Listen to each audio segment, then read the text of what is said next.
AJ ನ್ಯೂಸ್ಗೆ ಸ್ವಾಗತ. ಕರ್ನಾಟಕ ರಾಜ್ಯದಾದ್ಯಂತ 2025-26ನೇ ಸಾಲಿನ ಎಸ್ಎಸ್ಎಲ್ಸಿ ಫಲಿತಾಂಶ ಪ್ರಕಟವಾಗಿದ್ದು, ಬೆಳಗಾವಿ ಶೈಕ್ಷಣಿಕ ಜಿಲ್ಲೆಯಲ್ಲಿ ಈ ಬಾರಿ 94.75% ವಿದ್ಯಾರ್ಥಿಗಳು ತೇರ್ಗಡೆಯಾಗಿ ರಾಜ್ಯದಲ್ಲಿಯೇ ಉತ್ತಮ ಸ್ಥಾನ ಪಡೆದಿದೆ. ಇನ್ನು ಕಳೆದ ಬಾರಿ ಕೇವಲ 80.89% ವಿದ್ಯಾರ್ಥಿಗಳು ತೇರ್ಗಡೆಯಾಗಿ ಹಿನ್ನಡೆಯಾಗಿದ್ದ ಬೆಳಗಾವಿ ಜಿಲ್ಲೆಗೆ ಈ ಬಾರಿ ಉತ್ತಮ ಫಲಿತಾಂಶ ಬರಲು ಮುಖ್ಯ ಕಾರಣ ಬೆಳಗಾವಿ ಶೈಕ್ಷಣಿಕ ಜಿಲ್ಲೆಯ ಶಾಲಾ ಮತ್ತು ಶಿಕ್ಷಣ ಇಲಾಖೆಯ ಉಪನಿರ್ದೇಶಕರು ಆದ ಲೀಲಾವತಿ ಹಿರೇಮಠರವರು ಹಾಗೂ ಎಲ್ಲ ಬಿಇಒಗಳು, ಶಿಕ್ಷಕರಿಂದ ಮತ್ತು ವಿದ್ಯಾರ್ಥಿಗಳು. ಇಂತಹ ಸಂದರ್ಭದಲ್ಲಿ ಇವರ ಸಾಧನೆಗೆ ಎಲ್ಲ ಬಿಇಒ ಕ್ಷೇತ್ರದ ಶಿಕ್ಷಣಾಧಿಕಾರಿಗಳ ವಲಯದ ವ್ಯಾಪ್ತಿಯಲ್ಲಿ ಅಭಿನಂದನಾ ಸಭೆಗಳು ನಡೀತಾ ಇದೆ. ಇಂದು ಕೂಡ ಬಿಇಒ ಆರ್ಕೆ ಆಂಜನೇಯ ಅವರ ನೇತೃತ್ವದಲ್ಲಿ ಬೆಳಗಾವಿ ಗ್ರಾಮೀಣ ಶೈಕ್ಷಣಿಕ ವಲಯದ ವ್ಯಾಪ್ತಿಯಲ್ಲಿ 38 ಶಾಲೆಗಳು 100% ಫಲಿತಾಂಶ ಸಾಧನೆ ಮಾಡಿದ ಹಿನ್ನೆಲೆ ಶಾಲಾ ಶಿಕ್ಷಕರಿಗೆ ಮತ್ತು ಮಕ್ಕಳಿಗೆ ಏರ್ಪಡಿಸಿದ ಅಭಿನಂದನಾ ಸಮಾರಂಭದಲ್ಲಿ ಭಾಗವಹಿಸಿದ ಸನ್ಮಾನ ಸ್ವೀಕಾರ ಮಾಡಿದ ಡಿಡಿಪಿಐ ಲೀಲಾವತಿ ಹಿರೇಮಠರವರು ನಮ್ಮ ನ್ಯೂಸ್ ಸಮೂಹದ ರಾಜ್ಯ ಉಪಸಂಪಾದಕ ಬಸವರಾಜ್ ನಡೆಸಿದ ಸಂವಾದದಲ್ಲಿ ಫಲಿತಾಂಶ ಹಾಗೂ ಪರಿಶ್ರಮದ ಬಗ್ಗೆ ಮಾತನಾಡಿದ್ದಾರೆ. ಜೂನ್ 45 ದಿವಸ ನನಗೆ ಇಲ್ಲಿ ಬರಕ್ಕೆ ಅವಕಾಶ ಇತ್ತು. ಇನ್ನು ಕಾಯ್ಬೇಕಾಗಿತ್ತು ನಾನು. ನೋಡಿ, ಈಗ ಆರ್ಡರ್ ಆದ್ರೆ 70 ಆರ್ಡರ್ ಆಗಿತ್ತು, ನಾನು ಇರಂಗಿಲ್ಲ. ಬಟ್ 45 ದಿನಗಳ ಆ ಒಂದು ಅವಕಾಶವನ್ನು ಕಾಯ್ಕೊಂಡು ಬಿಟ್ಟಿರ್ಬೇಕಲ್ಲ, ನಾನೇ ಬಿಗಿವಾಗಿ ಬರ್ತೇನೆ ಅನ್ನೋದು ಆ ಒಂದು ಕತ್ತು, ಆ ಒಂದು ಪಾಸಿಟಿವ್ನೆಸ್ ನನ್ನಲ್ಲಿ ಇತ್ತು. ನಾನು anything could happen that 45 days. Anyway may come. It may be Milanadi also, it may be Pandali also. No, it is my friend. ಅದಕ್ಕಲ್ಲ. No, anything can happen. But my mind is set up. ನಾನು ಒಂದು setup ಏನು ಮಾಡಿದೆ, ನಾನೇ view ಆಗಿರ್ತೀನಿ, ನಾನೇ ಇದನ್ನು strategy ತಗೊಂಡ್ಬರ್ಬೇಕು ಅಂತ plan ಮಾಡಿದೆ.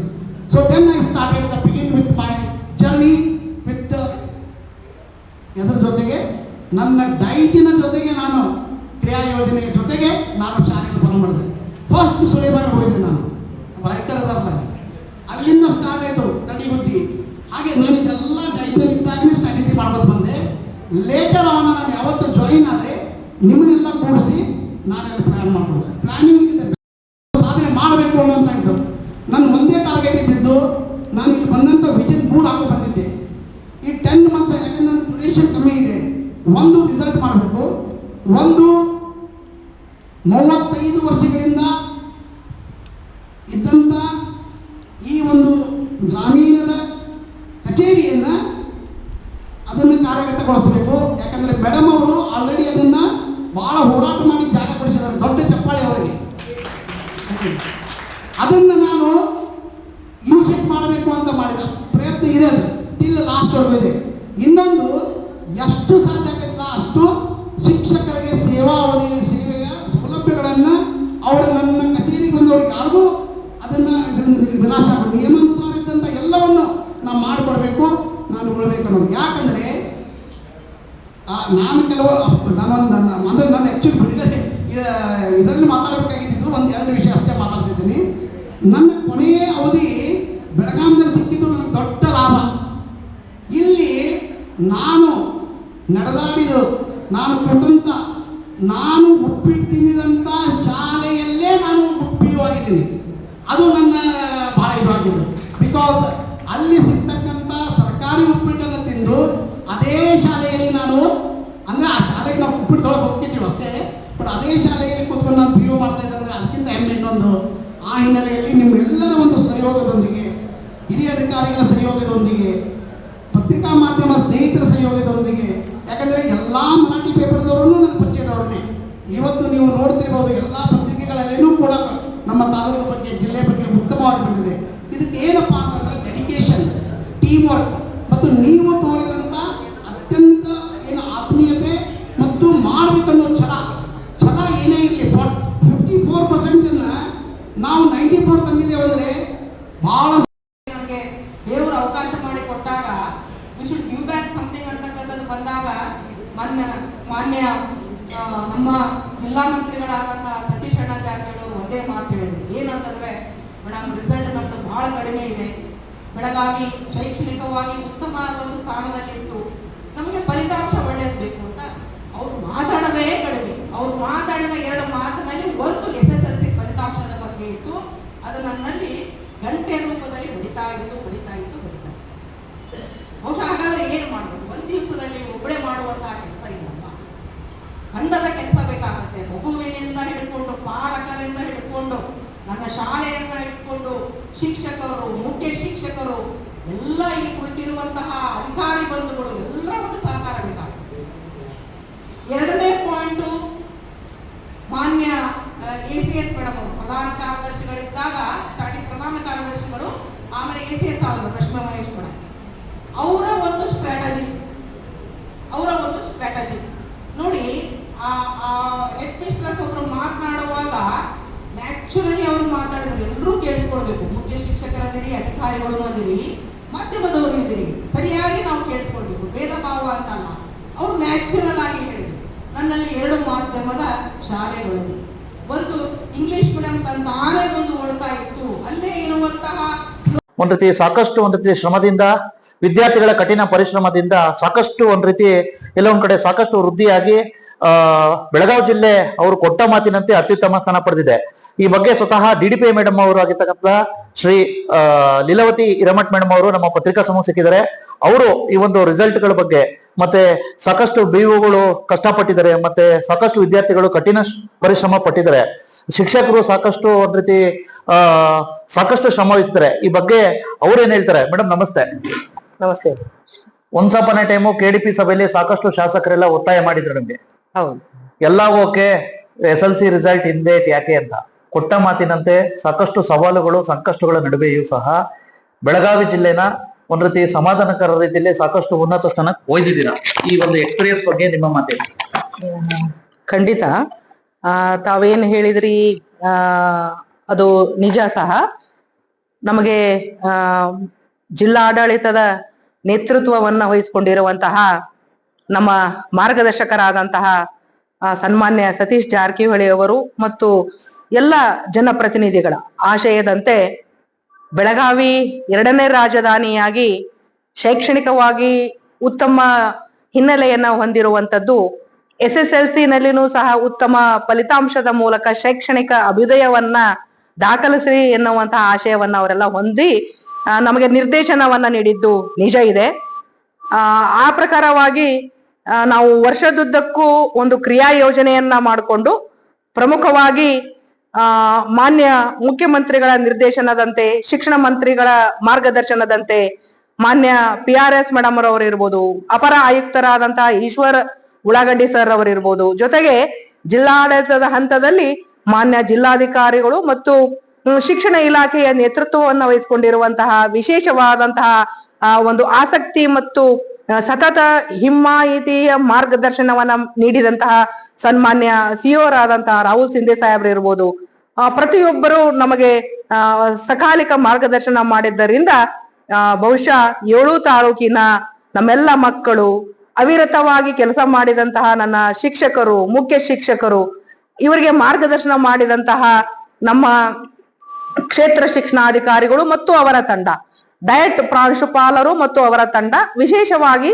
ಎಲ್ಲಾ ಸ್ತರದ ನೋಡಲ್ ಅಧಿಕಾರಿಗಳು, ಅವರಿವರೆನ್ನದೇ ಎಲ್ಲಾ ಸ್ತರದ ನೋಡಲ್ ಅಧಿಕಾರಿಗಳು ಇಲಾಖೆಯ ನಿರ್ದೇಶನದ ಪ್ರಕಾರ ಮತ್ತು ವಿಶೇಷವಾಗಿ ನಮ್ಮ ಒಂದು ಏನು ಪ್ರಯತ್ನಗಳ ವಿಶೇಷತೆಯ ಹಿನ್ನೆಲೆಯಲ್ಲಿ ನಮ್ಮ ಬ್ಲೂ ಪ್ರಿಂಟ್ ಆಗಿರಬಹುದು, ಶಿಕ್ಷಕರಿಗೆ ವಿಷಯವಾರ ತರಬೇತಿ ಆಗಿರಬಹುದು, ಮಿಷನ್ 40, ಮಿಷನ್ 80 ಅಡಿಯಲ್ಲಿ ಸತತವಾಗಿ ಬರವಣಿಗೆ ಕೌಶಲ್ಯವನ್ನ ವೃದ್ಧಿಸಿದ್ದು, ನಿರಂತರವಾಗಿ ಮಾನ್ಯ CO ಸರ್ ಮಾರ್ಗದರ್ಶನದ ಪ್ರಕಾರ ಪಾಲಕ ಪೋಷಕರ ಸಭೆ ಮಾಡಿ ಮಕ್ಕಳ ಶೈಕ್ಷಣಿಕ ಮಟ್ಟವನ್ನ ಅವರಿಗೆ ತಿಳಿಸಿದ್ದು, ಹಾಜರಾತಿಯ ಬಗ್ಗೆ ತಿಳುವಳಿಕೆ ಕೊಟ್ಟಿದ್ದು, ಮತ್ತು ಮುಖ್ಯವಾಗಿ ಮುಖ್ಯ ಶಿಕ್ಷಕರು ಮತ್ತು ಎಲ್ಲಾ ವಿಷಯ ಶಿಕ್ಷಕರು ಅವರವರ ವರ್ಗದಲ್ಲಿ ಗೈರು ಇರುವಂತಹ ಮಕ್ಕಳ ಒಂದು ಮನವೊಲಿಸಿ ಶಾಲೆಗೆ ಬರುವಂತೆ ಮಾಡಿದ್ದು, ಆ ಮಕ್ಕಳಿಗೆ ಬರವಣಿಗೆಯನ್ನ ನಿರಂತರವಾಗಿ ರೂಢಿಸಿದ್ದು, ಮಂಡಳಿ ನೀಡಿದಂತಹ ಮಾದರಿ ಪ್ರಶ್ನೆ ಪತ್ರಿಕೆಗಳು, ನಿರಂತರವಾಗಿ ಮಾಡಿದಂತಹ ಸರಣಿ ಪರೀಕ್ಷೆಗಳು, ಪ್ರತಿ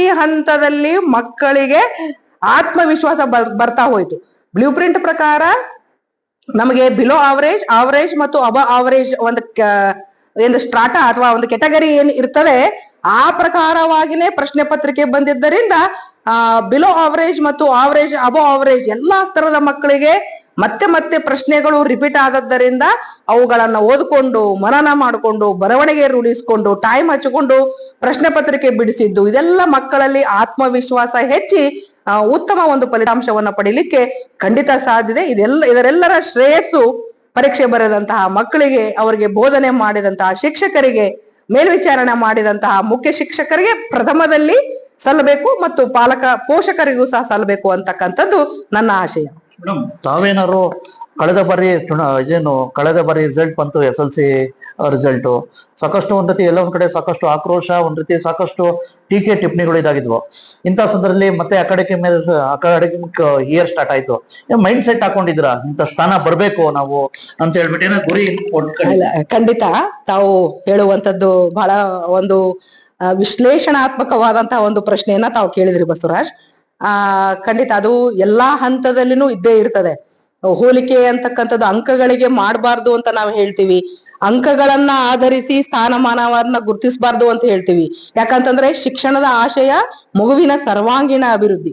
ಯಾಕಂದ್ರೆ ಮಗು ಒಂದು ಸಮಾಜಕ್ಕೆ ಒಂದು ಒಳ್ಳೆಯ ಪ್ರಜೆಯಾಗಿ ಹೋಗ್ಬೇಕಾಗಿರ್ತದೆ. ಆದ್ಯಾಗೂನು ಕೂಡ ಎಲ್ಲೋ ಒಂದ್ ಕಡೆ ಶಿಕ್ಷಣ ಅಂತಕ್ಕಂಥದ್ದು ಮಗುವಿನ ಉತ್ತಮ ಜೀವನಕ್ಕೆ ಬುನಾದಿ ಆಗೋದ್ರಿಂದ ಒಟ್ಟಾರೆಯಾಗಿ ನಮಗೆ ಬೆಳಗಾವಿ 2ನೇ ರಾಜಧಾನಿಯಾಗಿ ಉತ್ತಮ ಶೈಕ್ಷಣಿಕ ಸೌಲಭ್ಯಗಳನ್ನ ಹೊಂದಿರುವಂತಹ ನಿಟ್ಟಿನಲ್ಲಿ ಉತ್ತಮ ಸ್ಥಾನವನ್ನ ಪಡಿಬೇಕು ಎನ್ನುವಂತಹ ನಿಟ್ಟಿನಲ್ಲಿ ಪ್ರತಿ ಸಾರಿ ನಾವ್ ಏನ್ ತಪ್ಪುಗಳನ್ನ ಮಾಡ್ತಿದ್ವಿ ಅಂತಂದ್ರೆ, ಅವ್ರ ಹತ್ತಿರಕ್ಕೆ ಹೆಚ್ಚು ಹೋಗಿ ಅವ್ರು ಏನ್ ಮಾಡ್ತಾ ಇದ್ದಾರೆ, ನಮ್ಮ ಶಿಕ್ಷಕರು ಎಲ್ಲಿ ಉತ್ತಮ ಅಂಶ ಇದೆ, ಎಲ್ಲಿ ಸುಧಾರಿಸುವ ಅಂಶ ಇದೆ ಅಂತಕ್ಕಂಥದ್ದನ್ನ ಕಂಡುಕೊಳ್ಳಬೇಕು ಎನ್ನುವಂತಹ ನಿಟ್ಟಿನಲ್ಲಿ ಹೆಚ್ಚು ಶಾಲಾ ಭೇಟಿಗಳು ಮತ್ತೆ ಕಂಟಿನ್ಯೂಸ್ ಆಗಿ ರಿವ್ಯೂ ಮೀಟಿಂಗ್ಸ್ ಮೇಲಿನ ಹಂತದ ಅಧಿಕಾರಿಗಳಿಂದ ನಮಗೆ ಆಗ್ತಾ ಇತ್ತು, ನಮ್ಮಿಂದ ಮುಖ್ಯ ಶಿಕ್ಷಕರಿಗೆ BOSಗೆ ಆಗ್ತಾ ಇತ್ತು. ಅದನ್ನ ಹೊರತುಪಡಿಸಿ ವೈಯಕ್ತಿಕವಾಗಿ ನನಗೆ ಇಡೀ ಬೆಳಗಾವಿ ಜಿಲ್ಲೆಯ ಪ್ರತಿ ತಾಲೂಕು ಪರಿಚಯ ಇರೋದ್ರಿಂದ ಖಾನಾಪುರಕ್ಕೆ ಏನ್ ಹೇಳ್ಬೇಕು ಅದನ್ನೇ ಹೇಳ್ಬೇಕು, ನಾನು ಬೆಳಗಾವಿ ನಗರಕ್ಕೆ ಏನ್ ಹೇಳ್ಬೇಕು ಅದನ್ನೇ ಹೇಳ್ಬೇಕು, ರಾಮದುರ್ಗದಲ್ಲಿ ಏನ್ ಹೇಳ್ಬೇಕು ಅದನ್ನೇ ಹೇಳ್ಬೇಕು. ಯಾಕಂದ್ರೆ ರಾಮದುರ್ಗ, ಸವದತ್ತಿ ನನಗೆ ಹೆಚ್ಚು ತಾಂಡಗಳಿರುವಂತಹ ಪ್ರದೇಶ, ಅಲ್ಲಿ ಹಾಜರಾತಿ ನನಗೆ ಚಾಲೆಂಜಿಂಗ್, ಅಲ್ಲಿ ನಾವು ಹೆಚ್ಚು ಕಾನ್ಸಂಟ್ರೇಟ್ ಮಾಡಿದ್ವಿ. ಇನ್ನು ಖಾನಾಪುರದಲ್ಲಿ ನಮಗೆ ಜಾಗ್ರಫಿಕಲಿ ಮಕ್ಕಳಿಗೆ ಹೋಗ್ಲಿಕ್ಕೆ ಬರ್ಲಿಕ್ಕೆ ತೊಂದರೆ. ಅಲ್ಲಿ ಮಾದರಿಯಾಗಿ ವೈಯಕ್ತಿಕ ಆಸೆಯಿಂದ ನಾನು ಕೊಟ್ಟಂತಹ ಒಂದು ಸೈಕಲ್ 40 ಸೈಕಲ್ಗೆ ಪರಿವರ್ತನೆ ಆಯಿತು. 40 ಸೈಕಲ್ ಅಂತಂದ್ರೆ 80 ವಿದ್ಯಾರ್ಥಿಗಳು ದೂರದಿಂದ ಸೈಕಲ್ ನಲ್ಲಿ ಬಂದು ಹಾಜರಾತಿ ಹೆಚ್ಚಾಯ್ತು, ಉತ್ತಮ ಫಲಿತಾಂಶ ಬಂತು. ಇನ್ನು ಬೆಳಗಾವಿ ನಗರ ಗ್ರಾಮೀಣ ಮಕ್ಕಳ ಸಂಖ್ಯೆ ಹೆಚ್ಚಿರುವಂತದ್ದು. ನಾವು ಜಿಲ್ಲೆಯ ಸ್ಥಾನಮಾನ ಏರ್ಬೇಕು ಅಂದ್ರೆ ನಗರದ ಮತ್ತು ಬೆಳಗಾವಿ ಗ್ರಾಮೀಣದ ರಿಸಲ್ಟ್ ಉತ್ತಮ ಬರಲೇಬೇಕು. ಯಾಕಂದ್ರೆ 30,000ಕ್ಕೂ ಅಧಿಕ ಮಕ್ಕಳು ಪರೀಕ್ಷೆ ಬರೆದಿದ್ದಾರೆ. ಅದರಲ್ಲಿ 13,500 ಮಕ್ಕಳು ಇಲ್ಲೇ ಇದ್ದಾರೆ.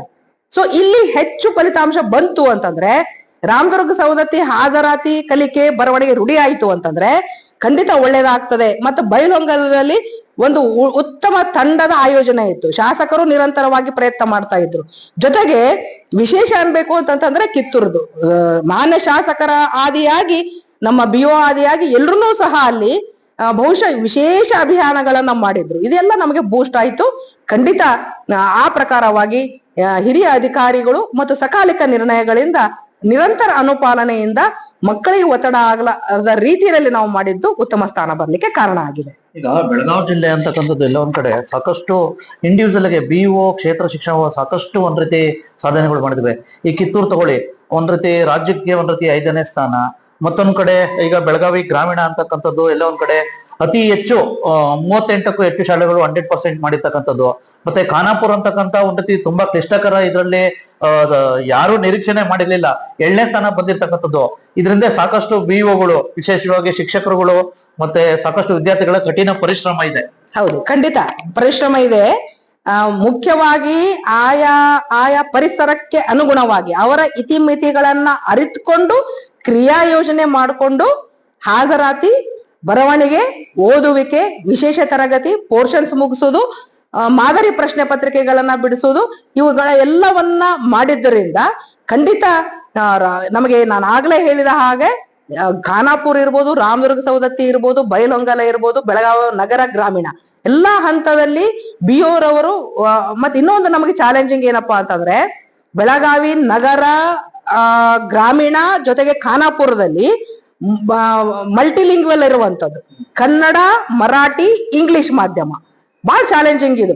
ಅದರಂತೆಯೇ ಅವರು ಬೋಧನೆ ಮತ್ತು ಹಿಮ್ಮಾಹಿತಿಯನ್ನ ಪಡೆದು ಕಲಿಕೆಯನ್ನ ರೂಢಿಸಿ, ಬರವಣಿಗೆಯನ್ನ ರೂಢಿಸಿದ್ರಿಂದ ಮಕ್ಕಳಿಗೆ ಇಂಡಿವಿಜುವಲ್ ಮಿಷನ್ 40 ಮಿಷನ್ 80 ಹೆಚ್ಚು ಉಪಯುಕ್ತ ಆಗಿದ್ದರಿಂದ ಇಂಡಿವಿಜುವಲ್ ಅಟೆನ್ಷನ್ ಸಾಧ್ಯ ಆಗಿದೆ. ಅದನ್ನ ನೋಡಲ್ ಆಫೀಸರ್ಸ್ ದೃಢೀಕರಿಸಿಕೊಂಡಿದ್ದರಿಂದ ಹಿರಿಯ ಅಧಿಕಾರಿಗಳು ಅದನ್ನ ಅನಾಲಿಸಿಸ್ ಮಾಡಿ ಬಿಡ್ತಾ ಇದ್ರು. ಮಾಡಿ ಬಿಟ್ಟಾಗ ಪ್ರತಿ ಹಂತದಲ್ಲಿ ನಾವು ಹಿಂದೆ ಇದ್ರು ಕೂಡ ಎಲ್ಲೋ ಒಂದ್ ಕಡೆ ನಾನು ಸಭೆಗಳನ್ನ ಮಾಡಿದಾಗ ನನ್ನ ಮುಖ್ಯ ಶಿಕ್ಷಕರಲ್ಲಿ ಪ್ರತಿ ಹಂತದಲ್ಲಿ ಆತ್ಮವಿಶ್ವಾಸ ಕಾಣ್ತಾ ಇತ್ತು. ಮೇಡಮ್, ಖಂಡಿತ ನಾವು ಬಹಳ ವಸ್ತುನಿಷ್ಠವಾಗಿ ಮೌಲ್ಯಮಾಪನವನ್ನ ಮಾಡ್ಕೊಂಡಿದೀವಿ. ಮುಂದಿನ ದಿನಗಳಲ್ಲಿ ಇದು ಮಕ್ಕಳ ಆತ್ಮವಿಶ್ವಾಸ ಹೆಚ್ಚಿ ಖಂಡಿತ ಉತ್ತಮ ಫಲಿತಾಂಶ ಆಗುತ್ತೆ ಅನ್ನುವಂತ ಭರವಸೆ ನಮಗೆ ಖಂಡಿತ ಇತ್ತು. ಸಾಕಷ್ಟು ಒಂದ್ ರೀತಿ, ಈಗ ಕೊನೆ ಪ್ರಶ್ನೆ, ಸಾಕಷ್ಟು ಒಂದ್ ರೀತಿ ಶಿಕ್ಷಕರುಗಳು ಮತ್ತೆ ಬಿಇಒಗಳು ಮತ್ತೆ ನೀವು ಸಹ ಹಗಲು ರಾತ್ರಿ ಎನ್ನದೆ ರಿಸಲ್ಟ್ಗೋಸ್ಕರ ಶ್ರಮಿಸಿದ್ದೀರಾ. ಜನಪ್ರತಿನಿಧಿಗಳ ಪ್ರೋತ್ಸಾಹ ಕೆಲವು ಟೈಮ್ಗಳಲ್ಲಿ ಬೈಗುಳನು ಇದಾಗಿದೆ. ಈ ಒಂದು ಸಾಕಷ್ಟು ಕಠಿಣ ಪರಿಶ್ರಮಕ್ಕೆ ನಿಮ್ಗೆ ಆತ್ಮತೃಪ್ತಿ ಇದೆ ಈ ರಿಸಲ್ಟ್ಗಳ ಬಗ್ಗೆ? ಇಲ್ಲ, ಅದು ನೋಡಿ, ಜನಪ್ರತಿನಿಧಿಗಳಿರ್ಲಿ ಮೇಲಾಧಿಕಾರಿಗಳಿರ್ಲಿ ಬೈಗುಳ ಅಂತಲ್ಲ, that was a sort of guidance ಅಂತಾನೆ ನಾವು ತಗೊಳ್ಬೇಕು. ಯಾಕಂತಂದ್ರೆ ನಡೆಯುವವರು ಮಾತ್ರ ಎಡವಲಿಕ್ಕೆ ಸಾಧ್ಯ ಇದೆ, ಎಡವಿದವರು ಮಾತ್ರ ಎದ್ದು ನಿಂತ್ಕೊಳ್ಳಿಕ್ಕೆ ಸಾಧ್ಯ ಇದೆ, ಓಡ್ಲಿಕ್ಕೆ ಸಾಧ್ಯ ಇದೆ, ಸಾಧನೆ ಮಾಡ್ಲಿಕ್ಕೆ ಸಾಧ್ಯ ಇದೆ.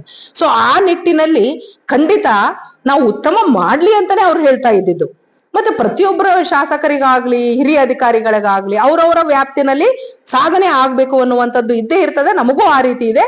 ಆ ರೀತಿ ಇದ್ದಾಗ ನಾವು ಅದನ್ನ ಪ್ರತಿಯೊಂದನ್ನು ಪಾಸಿಟಿವ್ ಆಗಿ ಸ್ವೀಕರಿಸಿ ಎಷ್ಟೇ ಒತ್ತಡಗಳಾದನ್ನು ಸಹ ನಿಭಾಯಿಸಿಕೊಂಡು ಕಾರ್ಯವನ್ನ ಮಾಡಿ ಟೀಮ್ ವರ್ಕ್ ಮಾಡಿದ್ರಿಂದ ಇದು ಸಾಧ್ಯ ಆಗಿದೆ. ಇನ್ನು ಈ ಕಾರ್ಯಕ್ರಮದಲ್ಲಿ ಡಯಟ್ ಪ್ರಾಚಾರ್ಯ ಅಶೋಕ ಸಿಂದಗಿ, ಬಿಇಒ ಆಂಜನೇಯ, ಅಧಿಕಾರಿಗಳು ಆದ ಬಸವರಾಜು ಮೀಲಾನಟ್ಟಿ, ಅಧಿಕಾರಿಗಳು ಅಕ್ಷರ ದಾಸೋಹ ಅಧಿಕಾರಿಗಳು ಆದ ರವಿಕುಮಾರ್, ಶಿಕ್ಷಕರ ಸಂಘದ ಪದಾಧಿಕಾರಿಗಳು ಆದ ಗಜರನ್ನ ಸುಗಲದ್ ಸೇರಿ ಎಲ್ಲಾ ನೋಡಲ್ ಅಧಿಕಾರಿಗಳು ಶಿಕ್ಷಕರಿಂದ ಉಪಸ್ಥಿತರಿದ್ದು, ಒಟ್ಟಾರೆ ಬೆಳಗಾವಿ ಶೈಕ್ಷಣಿಕ ಜಿಲ್ಲೆಯಲ್ಲೇ ಐತಿಹಾಸಿಕವಾಗಿ ಶೈಕ್ಷಣಿಕ ಕ್ರಾಂತಿ ಮಾಡಿದ ದಿಟ್ಟ ಮಹಿಳೆ ಉಪನಿರ್ದೇಶಕಿ ಲೀಲಾವತಿ ಹಿರೇಮಠ ಮತ್ತು ಟೀಮ್ ಸಾಧನೆ ಪ್ರಶಂಸನೀಯವಾಗಿದೆ.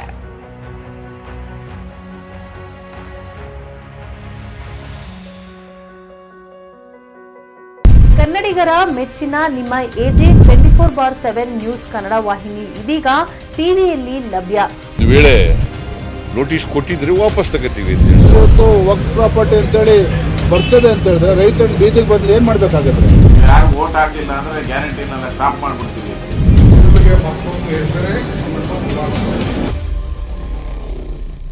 ಕರ್ನಾಟಕ ಮತ್ತು ದೇಶ ವಿದೇಶ 360 ಡಿಗ್ರಿ ಸುದ್ದಿ ಹಾಗೂ ಉತ್ತರ ಕರ್ನಾಟಕ, ಬೆಳಗಾವಿ, ಬಾಗಲಕೋಟೆ, ಧಾರವಾಡ, ಹಾವೇರಿ, ಗದಗ, ಬಿಜಾಪುರ ಜಿಲ್ಲೆಯ ಕ್ಷಣ ಕ್ಷಣದ ವಿವರವನ್ನ ಪಡೆಯುವುದಕ್ಕೆ AJ 24/7 ನ್ಯೂಸ್ ಕನ್ನಡ ವಾಹಿನಿಯನ್ನ ಲೈಕ್ ಮಾಡಿ, ವಿಡಿಯೋಗಳನ್ನ ಶೇರ್ ಮಾಡಿ, ಕಮೆಂಟ್ ಮಾಡುವ ಮೂಲಕ ನಮ್ಮ ವಾಹಿನಿಗೆ ಸಹಕಾರ ನೀಡಿ ಮತ್ತು ಚಾನೆಲ್ ಅನ್ನ ಸಬ್ಸ್ಕ್ರೈಬ್ ಮಾಡಿ. ಧನ್ಯವಾದಗಳು.